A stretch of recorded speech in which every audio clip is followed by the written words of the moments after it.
So Stephanie White's press conference is something that was very, very important. And the Fever, I've made a video reacting to it all. I'm breaking down individual parts of the press conference. And obviously the Fever do mean business.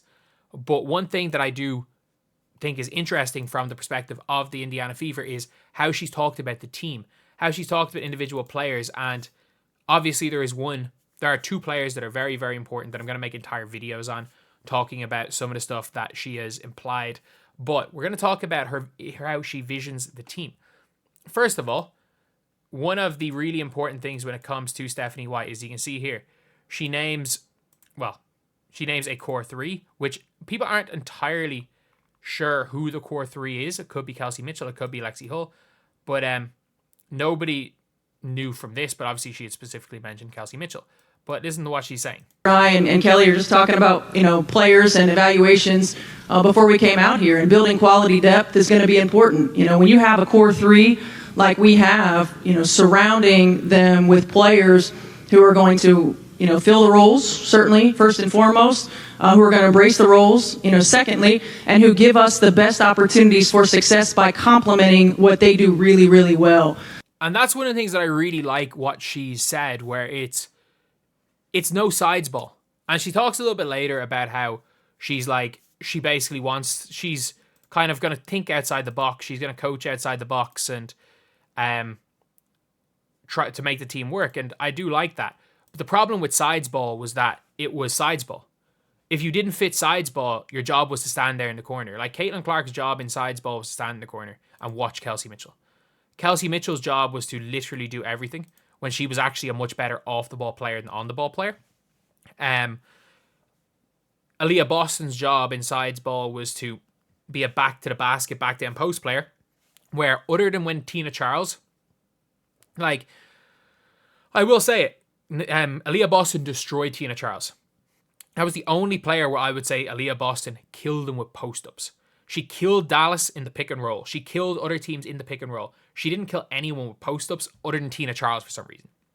But sides ball was all post-ups, all Caitlin stand in the corner, and now you've got very clear intentions from Stephanie White that we are building around these three, and the players we get are there to complement them. And I do think Lexi Hull's somebody that complements them really well. Do I think Lexi Hull has to be a guaranteed starter next year? No, but I think you can do worse than Lexi Hull starting. I think for me anyway, you want an upgrade on Lexi Hull. I think you need that starting power forward and you want an upgrade on Lexi Hull. And that's the most important thing. And then players like a Temi Fagbenle will fill a role. I think Grace Berger can fill a role. I don't see Damiris Dantas filling a role. I think Damiris Dantas, and I think that was the big problem with Christy Sides, is that Damiris Dantas is actually a good basketball player. The problem is she didn't fit.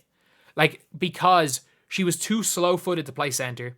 Or she's not too slow-footed. She was too, not an inside presence to play center with Christy Sides.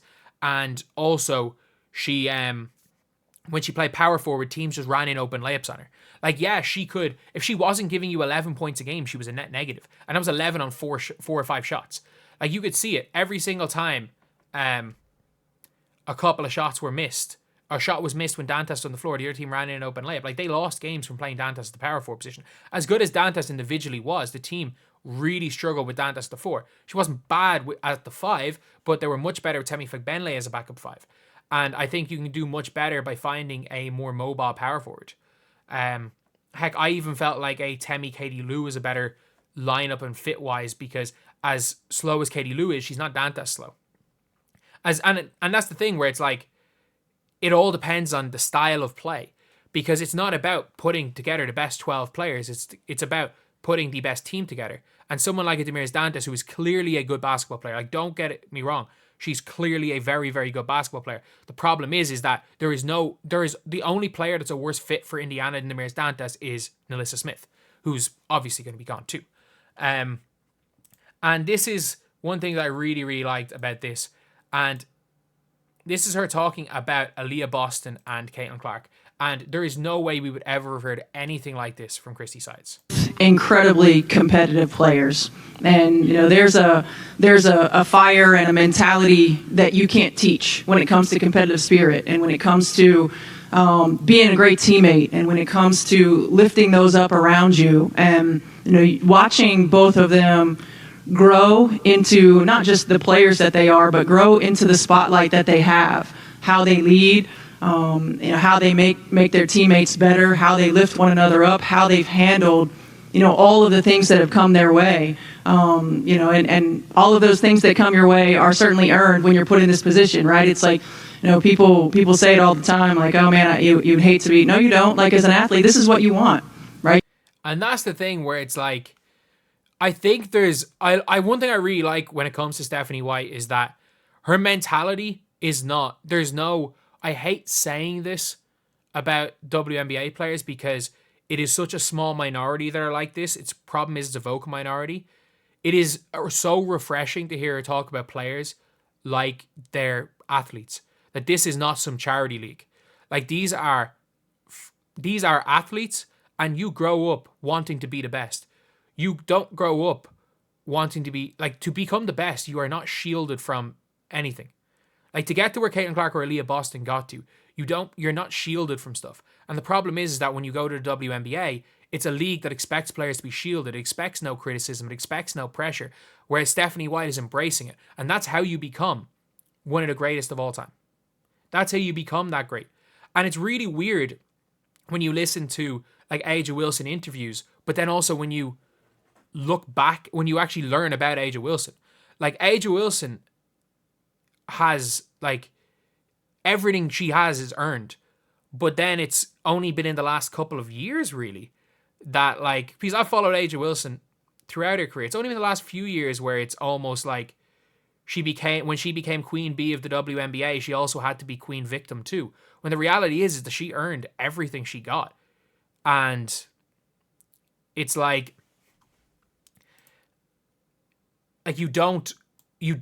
nothing's easy to get to that point. But at the same time, when you get to that point, you know that there's an extra level of scrutiny, there's an extra level of competitiveness, which seemed to drive her to an extent. But now, obviously, in the Caitlin Clark situation, it's just become weird victim, I want to be Queen Bee no matter what. But it's good to see a coach full on embracing that. No, it doesn't matter what these players have to deal with at the end of the day.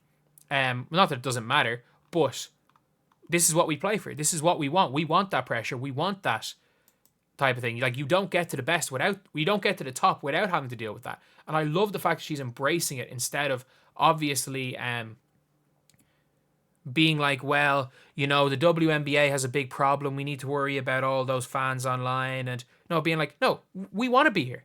And I love the fact she said that. You want to be the one that is the hunted. You want to be the one that has the opportunity to impact, and not just impacting little girls and boys, but impacting the game, impacting your team, impacting our culture. And these two have led the way with that. And then you put it together and you've got the point guard in the center. Are you kidding me? Like, you've got the bookends that you want to build around. And these two are the best. And one thing that I really, really like is she said center. Like, the amount of people that said, oh, the team needs a big and Aaliyah Boston playing the four. You can't play fast with Aaliyah Boston at the four. I'm sorry. Aaliyah Boston she's not even fast for a center. Aaliyah Boston is a slow 6'3.5" center whose touch is hit or miss. But the thing with Aaliyah Boston is she's so smart she can get away with it. And her power forward takes away so much of her game. Unless, of course, she becomes a lights out shooter. And it's not even about, like, being in shape. It's just some people are fast, some aren't. And she's not fast. She's got incredibly fast. She's got fast moves in the post. She's got good footwork. But, like, straight up foot speed and lateral speed is just not great. Thankfully, she didn't say power forward. And I think that there's so many things that they do well right now, and you saw the difference from the beginning of the season to the end of the season, and how much better they got with one another, how much they could anticipate what one another was going to do, how they facilitated with one another. But there's so much room for growth, and when you think about a Stockton and Malone, right? You think I know you guys are too young for that reference.